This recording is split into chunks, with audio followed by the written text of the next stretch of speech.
साथियों, ये बड़े ही दुख का अवसर है जब कि कश्मीर में 28 निहत्थे सिविलियंस, हिंदू सिविलियंस की पाकिस्तान समर्थक आतंकवादियों ने हत्या की। ऐसे में क्या किया जाए, यह भारत सरकार का काम है और वो देखेगी। पाकिस्तान का जन्म ही हिंदुओं का विरोध करने के लिए हुआ है। हमारे देश में भी तमाम पाकिस्तान समर्थक हैं और उनका कार्य भी हिंदुओं का विरोध करना है। हमको न सिर्फ पाकिस्तान से अलर्ट रहना है, बल्कि इन लोगों से भी अलर्ट रहना है। आपको बता दें कि जब तक पाकिस्तान दुनिया के नक्शे में रहेगा, तब तक भारत के हिंदू सुरक्षित नहीं है। ये इसलिए नहीं कि पाकिस्तान इतना ताकतवर है, लेकिन हमारे देश में ही पाकिस्तान समर्थक लोग हैं। जितनी भी आतंकवादी घटनाएं कहीं भी होती हैं, कम से कम भारत के बारे में, मैं टेररिस्ट हिट इलाकों में रहा हूं तो मैं जानता हूं वहां कोई न कोई लोकल इन्वॉल्वमेंट जरूर रहता हूं। टेररिस्ट का कहीं न कहीं लोकल संरक्षण उनको जरूर होता है। कभी कभी तो वहां की सरकार भी संरक्षण देती है।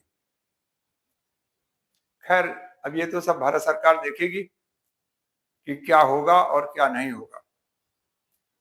आपको बता दें, पाकिस्तान का जन्म ही जो है हिंदुओं का विरोध करने के लिए हुआ है। ये बात सबको अच्छी तरह समझ लेनी चाहिए। मुझे आज हमारे एक मित्र हैं हितेश शंकर, उनकी पुस्तक है, उनकी संपादित पुस्तक है विभाजन की टीस और सीख, वो याद आ रही है। 2022 में यह पुस्तक प्रकाशित हुई थी और किस तरह से पाकिस्तान में हिंदुओं पर अत्याचार हुए उसका लेखा जोखा उसमें है।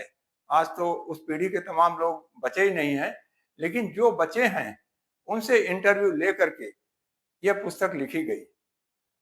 पुस्तक के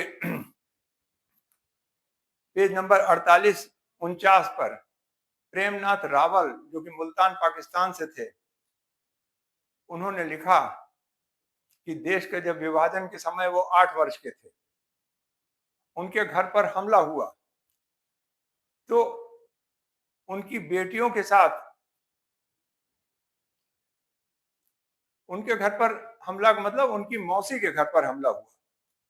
तो मौसी की 3 बेटियां थीं, उनके साथ वहां के मुसलमानों ने, पाकिस्तानी मुसलमानों ने बहुत दुर्व्यवहार किया और इतना दुर्व्यवहार किया कि वो तीनों बेटियां बाद में अपने माता पिता से गिड़गिड़ाने लगी कि आप लोग हमारी हत्या कर दीजिए।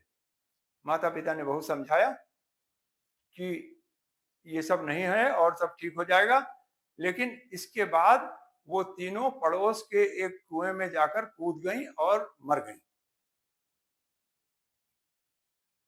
ये सब साधारण बातें नहीं है कि तीनों एक साथ कुएं में कूद गईं। इस तरह की और घटनाओं का भी उसमें जिक्र है। इसी तरह एक फकीर चंद भाटिया का है, पेज नंबर 40-41 पर, जो सरगोधा पाकिस्तान से थे।